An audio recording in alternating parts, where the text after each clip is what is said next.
Agradecemos al campus virtual, directivos, profesionales, demás colaboradores que hacen posible esta transmisión a través de este medio. Con ustedes la doctora Irene Cecilia Uribe Hernández. El día de hoy vamos a hablar acerca del análisis del impuesto a la renta. ¿A través de qué? De la unidad número 2. En la unidad número 2 vamos a desarrollar el análisis del impuesto a la renta, renta de personas naturales, renta de personas jurídicas, sistemas de porcentajes y coeficientes. El análisis del impuesto a la renta, aspectos generales. ¿Qué es lo que me indica? Todo aspecto general que me da el impuesto a la renta tiene una norma. Esa norma está representada dentro de la base legal. ¿Cuál es la base legal que tenemos? Es el decreto legislativo 774 del 31 de diciembre del 93, así como el texto único ordenado de la Ley del Impuesto a la Renta, decreto supremo número 05499-EF, así también como el reglamento decreto supremo número 122-94-EF, modificado por el decreto supremo número 194-99-EF, texto único ordenado del impuesto a la renta, decreto supremo número 179-2004-EF del 8 de diciembre del 2004. ¿Qué es lo que me dice la norma en general en relación al impuesto de la renta? La norma me habla del ámbito de aplicación. El ámbito de aplicación se refiere a los artículos 1 al artículo 5 del decreto supremo número 179-2004-EF. El impuesto a la renta, ¿qué es lo que grava? Grava las rentas provenientes del capital de trabajo. Grava también lo que es el trabajo y la aplicación conjunta de ambos factores. ¿Qué es lo que grava? Lo que es el capital, lo que grava es el trabajo.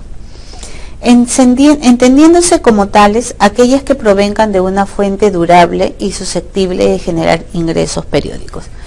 ¿Qué sucede? El impuesto a la renta va a generar el ámbito de aplicación cuando yo tengo un trabajo periódico o cuando genero capital en forma periódica. Es así pues de que el ámbito de aplicación del artículo 1 al artículo 5 del decreto supremo número 179-2004-EF establece la renta, el impuesto a la renta. ¿Qué es lo que grava? El impuesto a la renta grava las rentas provenientes del capital, las rentas provenientes del trabajo y también la aplicación conjunta de ambos factores. Yo puedo generar capital, el impuesto a la renta lo va a gravar. Genero trabajo, también el impuesto a la renta lo grava. En conclusión, ambas lo puede gravar. ¿Cuál es la característica? Es que los ingresos sean en forma periódica. Están incluidas dentro de las rentas gravadas, ¿qué cosa? Las regalías, los resultados de la enajenación de terrenos rústicos o urbanos por el sistema de urbanización o lotización, y los inmuebles comprendidos o no bajo el régimen de propiedad horizontal, cuando hubieran sido adquiridos o edificados total o parcialmente para efectos de la enajenación. Cuando hablamos de enajenación entendemos que estamos hablando de una venta. Entonces el impuesto a la renta ya nos habla cuál es su ámbito de aplicación.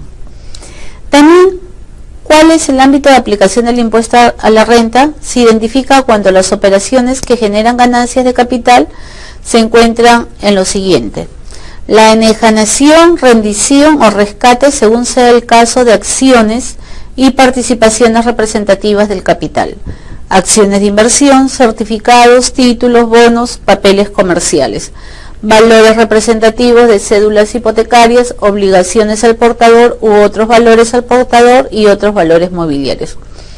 Es así pues de que cuando nosotros, ¿qué hacemos? Nosotros cuando realizamos la enajenación, rendición o rescate de las acciones o participaciones, ahí estamos generando que también sea aplicable, que sea afecto el impuesto a la renta, esos recursos que estamos generando. Es así pues de que la enajenación de bienes adquiridos en pago de operaciones habituales o para cancelar créditos provenientes de las mismas, bienes muebles cuya depreciación o amortización admita la ley del impuesto a la renta. derechos de llave, marcas y similares, bienes de cualquier naturaleza que constituyan activos, personas jurídicas o empresas constituidas en el país. Pues bien, nosotros ya hemos reconocido el ámbito de aplicación del impuesto a la renta. Hay que tener presente que no constituye ganancia de capital gravable por esta ley del impuesto a la renta el resultado de la enajenación de los siguientes bienes efectuados por una persona natural: sucesión indebisa o sociedad conyugal que optó por tributar como tal que no genere rentas de tercera categoría. O también cuando existan inmuebles ocupados como casa habitación del enajenante.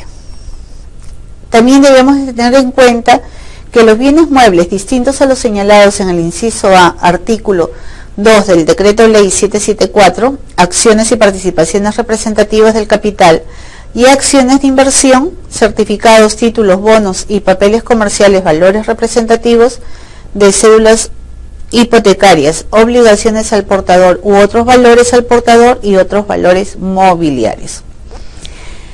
¿Cuál es la base jurisdiccional?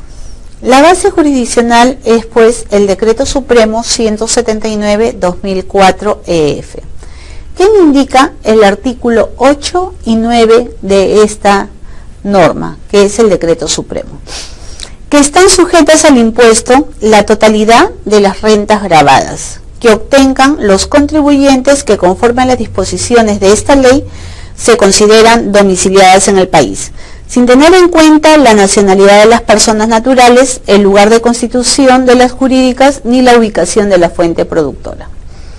Es así pues de que todas las rentas que yo pueda generar están gravadas conforme a las disposiciones de esta ley y se consideran domiciliadas en el país, sin tener en cuenta que la nacionalidad de la persona natural o el lugar de constitución de las personas jurídicas, ni tampoco la ubicación de la fuente productora. En caso de contribuyentes no domiciliados en el país, de sus sucursales, agencias o establecimientos permanentes, el impuesto recae solo sobre las rentas gravadas de fuente peruana. Hay que tener en cuenta, el impuesto donde va a recaer solamente sobre las rentas gravadas de fuente peruana, y también debemos de tener en cuenta, además de que está sujeta a la totalidad de las rentas que se obtengan conforme a ley y se consideran domiciliadas en el país sin tener en cuenta la nacionalidad, sin tener en cuenta si la persona natural no es de acá, sin tener en cuenta en dónde fue constituida la empresa o la ubicación de la fuente productora. Ahora, ¿cuánto podemos decir que se consideran rentas de fuente peruana? Aquellas producidas por los predios y los derechos relativos a los mismos, incluyendo las que provienen de su enajenación cuando los predios están ubicados en el territorio de la República. ¿Qué quiere decir? Fuente peruana cuando un predio yo lo tengo acá en Lima o en el interior del país. Eso es una renta de fuente peruana. También aquellos que son producidos por bienes y derechos cuando están situados físicamente o utilizados económicamente en el país. ¿Qué sucede? Yo tengo mi empresa acá en Lima, tengo sucursales a nivel nacional en lo que es Cusco, Puno, Ayacucho. Todas ellas están produciendo bienes o servicios, entonces están situados físicamente y están siendo utilizados económicamente en el país.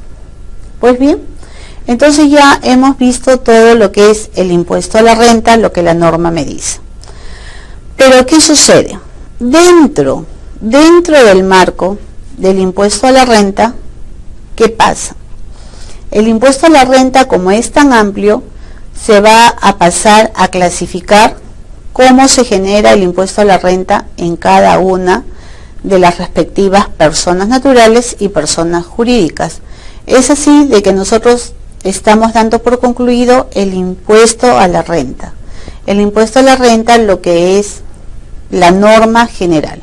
¿Qué me habla el impuesto a la renta? ¿Cuál es su base legal? ¿Cuál es su ámbito de aplicación? Y cuándo se considera la generación de capital, la generación de recursos por fuente peruana, fuente domiciliada, y hasta acá estamos llegando con el primer tema, impuesto a la renta. Gracias.